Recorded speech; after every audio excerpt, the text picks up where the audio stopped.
Assalamualaikum warahmatullahi wabarakatuh.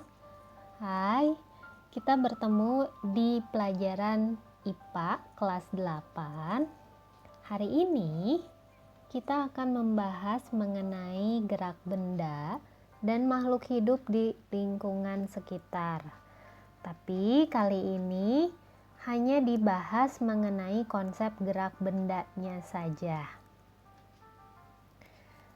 Nah, konsep mengenai gerak benda, sebetulnya kita perlu tahu dulu apa sih itu gerak.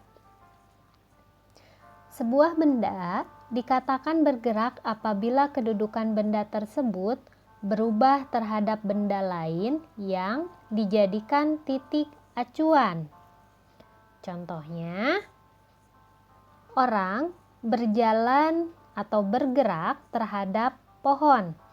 Namun, pohon tidak bergerak terhadap orang berjalan karena kedudukan pohon tidak berubah. Oke, kita bahas satu-satu ya. Yang perlu kalian ingat adalah 1. Titik acuan. Di sini pohon ini, pohon kelapa, itu dijadikan sebagai titik acuan. Titik acuan adalah tempat atau hal yang kita perhatikan sebagai patokan. Titik acuannya di sini pohon kelapa, sementara benda yang akan bergeraknya adalah orang yang berjalan.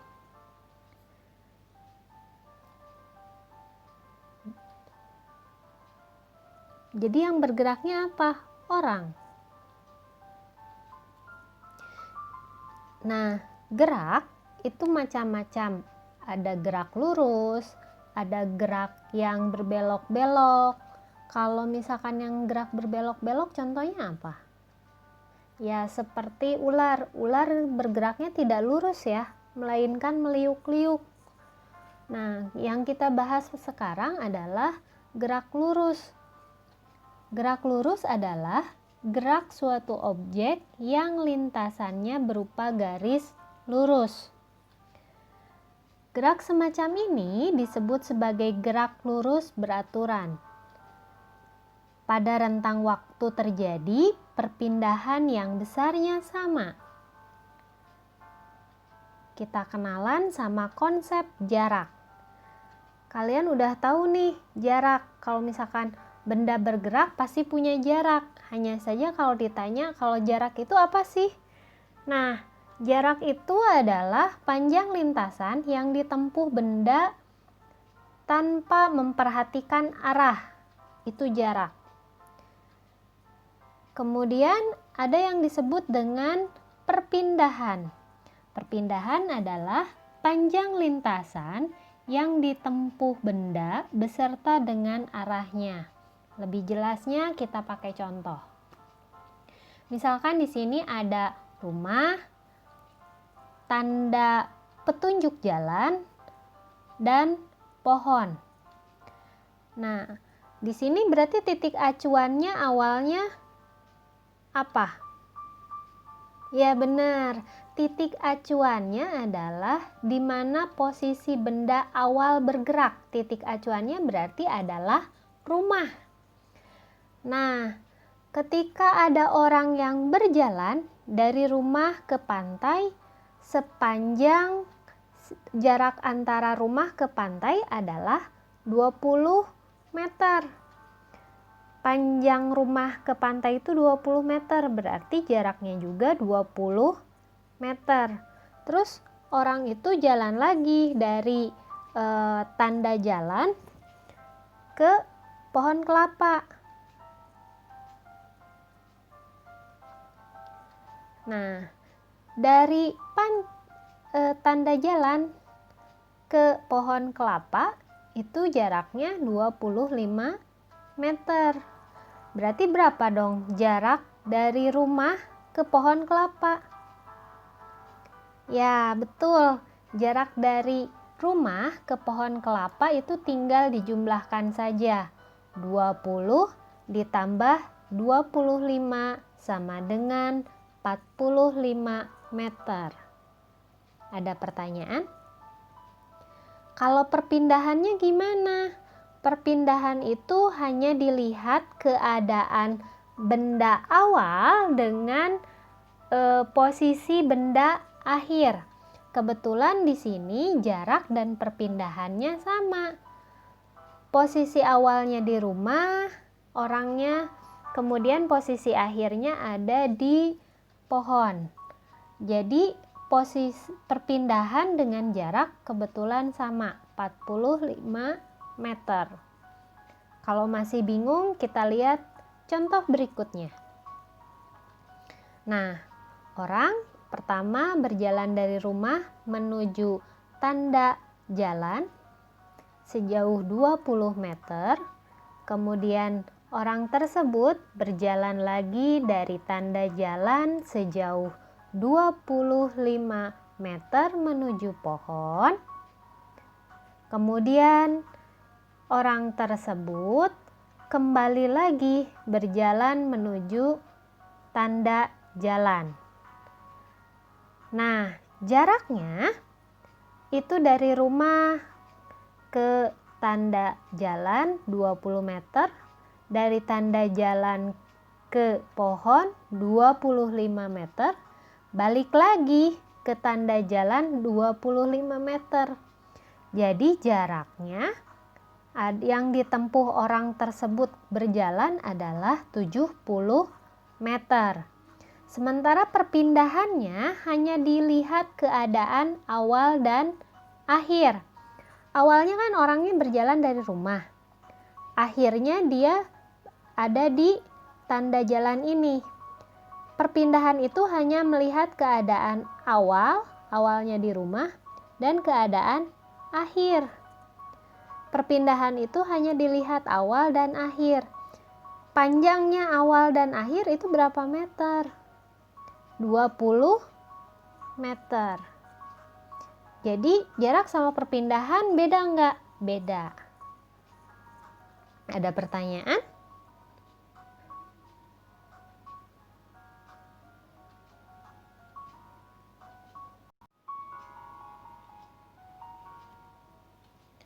Kelajuan.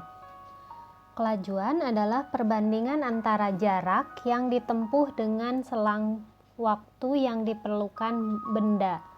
Ada kelajuan, ada juga kecepatan. Kecepatan adalah perpindahan suatu benda dibagi selang waktunya. Untuk lebih jelasnya, kelajuan itu bisa dihitung dengan cara jarak dibagi waktu. Kelajuan lambangnya V, jarak S, dan waktu T kecil. Kecepatan itu perpindahan dibagi waktu. Ingat, tadi jarak dan perpindahan bisa sama, bisa berbeda. Kecepatan itu biasanya lambangnya masih sama V, tapi perpindahannya S-nya dikasih tanda topi. Itu menandakan kalau kecepatan memiliki arah. Kelajuan dan kecepatan rata-rata bisa dihitung dengan cara 1. Kelajuan rata-rata dihitung dengan jumlah seluruh lintasan dibagi waktu.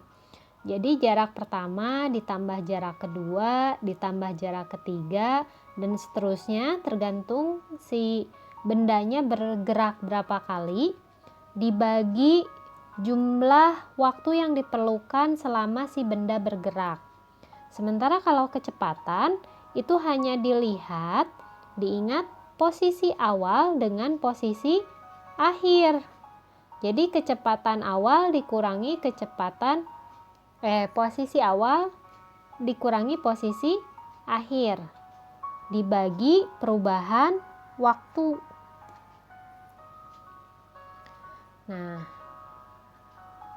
gerak lurus itu ada dua macam. Yang pertama gerak lurus beraturan atau disingkat menjadi GLB.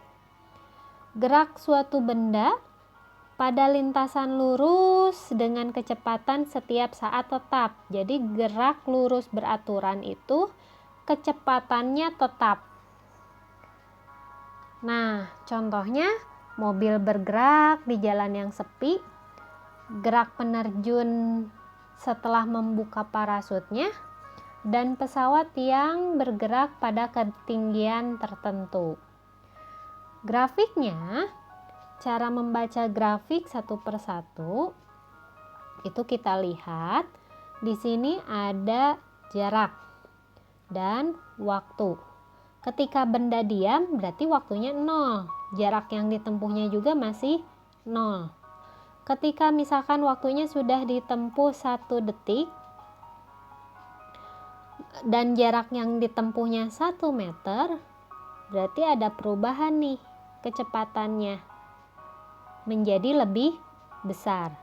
Kalau waktunya makin lama, berarti jarak yang ditempuhnya juga semakin banyak. Makanya grafik yang terbentuk seperti ini. Sementara kalau antara grafik kecepatan dan perubahan waktu, itu tadi GLBB kecepatan si bendanya tetap, berarti cepatnya tetap. Kalau satu mobil melaju dengan kecepatan 20 km per jam, pernah dengar kan? Berarti itu mobilnya jalan di komplek ya, pelan banget, tetap gitu. Jalan yang dipilih berarti jalan yang lurus.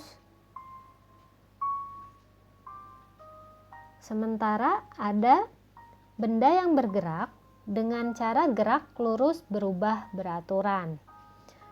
GLBB itu adalah gerak suatu benda pada lintasan lurus dengan kecepatan berubah setiap saat. Contohnya, mobil direm, gerak penerjun saat membuka parasutnya. Kalau GLB itu setelah membuka parasut, sementara GLBB itu membuka parasut. Ketika membuka parasut, gerakan penerjun tuh harus cepat. Sementara kalau parasutnya sudah membuka, gerakan si penerjun itu akan berlangsung konstan. Terus contoh berikutnya adalah pesawat yang take off.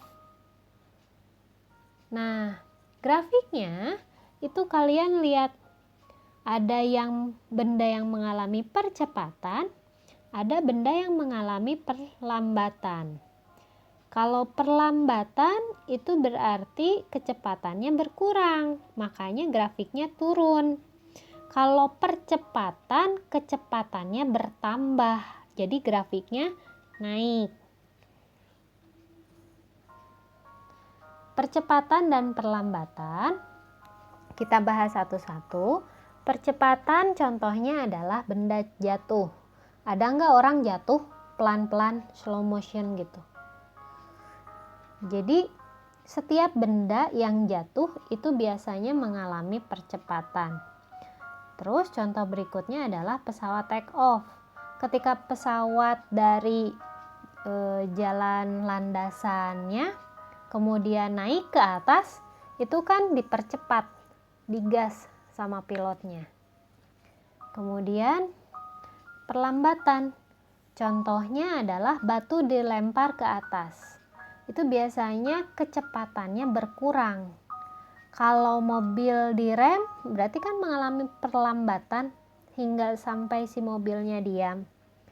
Sepeda yang dikayuh menanjak biasanya mengalami perlambatan daripada gerakan si sepeda yang di jalan yang lurus.